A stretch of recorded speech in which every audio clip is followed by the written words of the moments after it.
This is the video of the Unit 11, Section 4 notes. Our objective today is to use the distance formula to determine what kind of quadrilateral is in the coordinate plane. So the first thing we're going to do is review some properties of various quadrilaterals, and specifically the special quadrilaterals. First of all, let's talk about the rectangle. So the rectangle has the properties, all the properties of a parallelogram. So let's recall what those are. Opposite sides are congruent. Opposite angles are congruent. Consecutive sides are supplementary, and diagonals bisect each other. Those are the properties of a parallelogram, and you need to have those memorized. Now, when we talk about a rectangle, the definition of a rectangle is it has four right angles or four 90-degree angles, or all four angles are congruent. So that's the definition of a rectangle. And one of the properties that we can apply to a rectangle is that the diagonals are congruent. So we are going to use that today to prove that a parallelogram is a rectangle. Then we have the rhombus. So the rhombus again has the same properties of the parallelogram. Opposite sides are congruent, opposite angles are congruent, consecutive angles are supplementary, diagonals bisect each other. In addition to that, we know that the definition of the rhombus is that all four sides are congruent. A couple properties that apply to a rhombus are that the diagonals bisect the angles of the vertices, and the diagonals are perpendicular bisectors of each other. So when we're trying to prove that something's a rhombus, we're going to prove that it's a parallelogram, which are that opposite sides are congruent, and essentially that all four sides are congruent, because when all four sides are congruent, that is the definition of a rhombus. So our final special quadrilateral is a square. Again, all the properties of the parallelogram apply here. So opposite sides are congruent, opposite angles are congruent, consecutive angles are supplementary, and angles and diagonals bisect each other. The difference here is that a square is both a rhombus and a rectangle. So that means that all the properties of the rectangle, which are that the diagonals are congruent and that it has four right angles, thus, and then rhombus, all four sides are congruent, and the angles are right angles by definition. So all of that applies. So a square is both a rectangle and a rhombus, so all of the properties of both apply to a square. So now we're going to actually go look at a couple problems. So first I want you to go ahead and plot these points, G, H, I, and J, and then come back to me. Okay, so once you've had these plotted, let's go ahead and draw the lines from G to H, H to I to J, and J to G. Now when we look at this, it looks to me like this is probably a rectangle. So what we want to do is compare opposite sides. So we want to see, is GH congruent with JI? So is this side down here congruent with this side? That's our question. Is that true? And then are these two sides congruent? That's what we want to prove, because that would prove that this is a parallelogram. So that's what we're going to do first, is we're going to actually find the length of GH using the distance formula. Again, the distance formula, let me put it up here in case y'all don't remember it, is the square root of x2 minus x1 squared plus y2 minus y1 squared. Okay, and that's on our formula sheet, top left. So we're going to find GH. So we're going to do x1, y1 here, x2, y2 there. Plug those into the formula. Remember, we do what's in the parentheses first. We're going to use PEMDAS.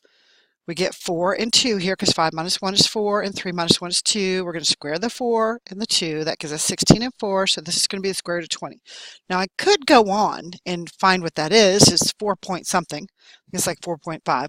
But I really don't have to do that, because what I want to do here is compare opposite sides. So now let's go back and look at our drawing. GH was one of our sides, and JI, or IJ, would be the opposite side. So we want to compare those opposite sides. So now let's do IJ. So here again, we've got I here and J here. So we're going to do 0 minus 4 and 3 minus 5. So we get a negative 4 here. Remember, when we square any number, we get a positive number. And that's one of the errors I saw on the quiz that my kids took. Also here, negative 2, when I square that, that's going to be 4. So this is going to be 16 and 4. Again, we add those together. That is the square root of 20. So we now know that GH and IJ, opposite sides, are congruent. So we have one pair of opposite sides that are congruent. Now we want to go back and compare the other pair of opposite sides. So let's go back here again and look at our drawing. So JG or GJ is the other, and HI or IH is the other side. So now we're going to do this other pair of opposite sides, HI, HI, so 4 minus 5 and 5 minus 3. And that gives us square root of 5, and GJ, so 0 minus 1 and 3 minus 1. Again, that gives us square root of 5. So we can now see that opposite sides are congruent.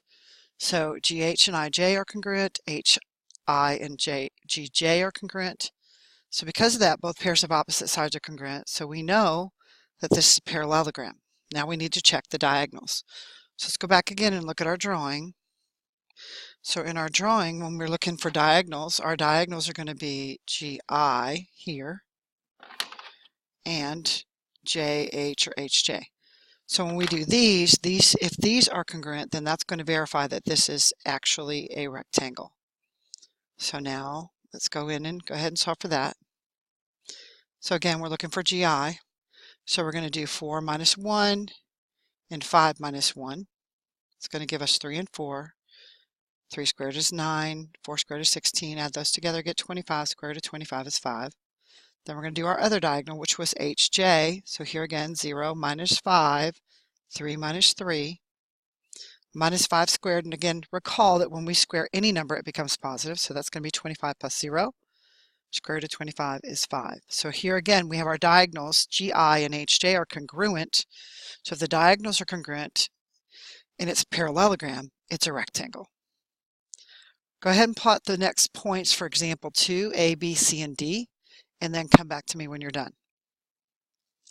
Okay, so on this one, we're going to go ahead and again draw our lines from A to B, B to C, C to D, and D to A. And I can notice here that BC is 1, 2, 3, 4, 5, 1, 2, 3, 4, 5 wide. So is this one down here, 4, 5. So those are, sorry, that was 6. My bad, I counted beyond. So basically, by doing that, I can see that BC and AD are congruent, but I can verify that. So my guess is, by looking at this is probably a rhombus. But let's again go in and compare all 4 sides. So we're going to do A to B, so that's 3 minus a minus 1. That's going to be 3 plus 1.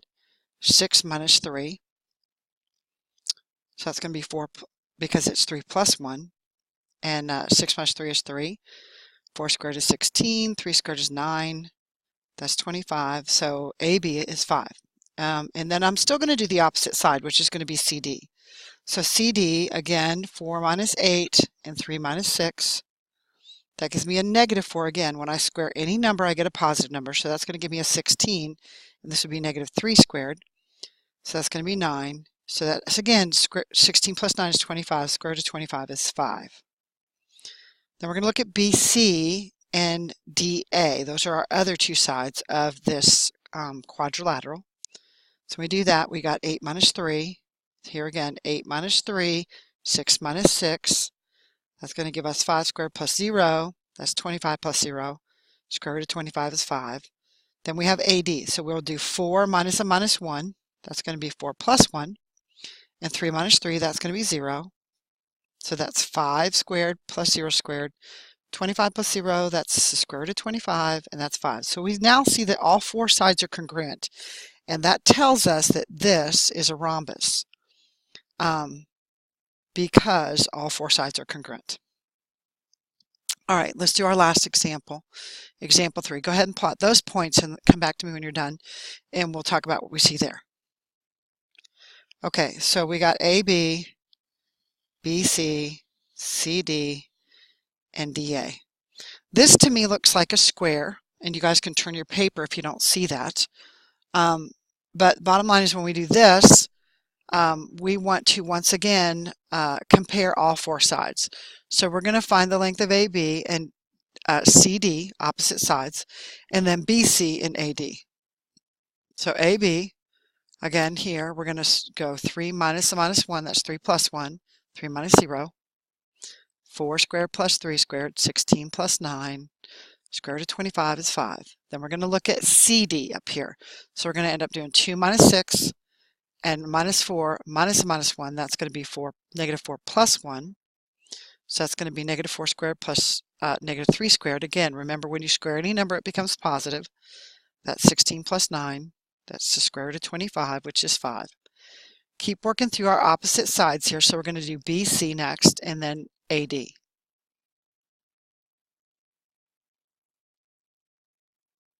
And then finally AD.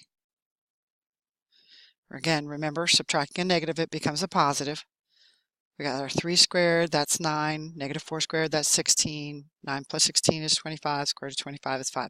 So you should be able to see here that all 4 sides are congruent. Because all 4 sides are congruent, we can say ABCD is a rhombus. The answer is yes. Why? Because all 4 sides are congruent. Then we want to compare the diagonals. So we're going to compare AC and BD. So when we compute for AC, we get 7 squared, again, because it's 6 plus 1. And then negative 1 squared, that's 49 plus 1, that's the square root of 50. Now again, remember, I don't have to go on and compute this, because if the same thing under the radical, if we get the same thing under the radical, then those segments are congruent. Now we're going to do BD. 2 minus 3 is negative 1. Negative 4 minus 3 is negative 7. Again, when I square these, they become positive 1 and positive 49.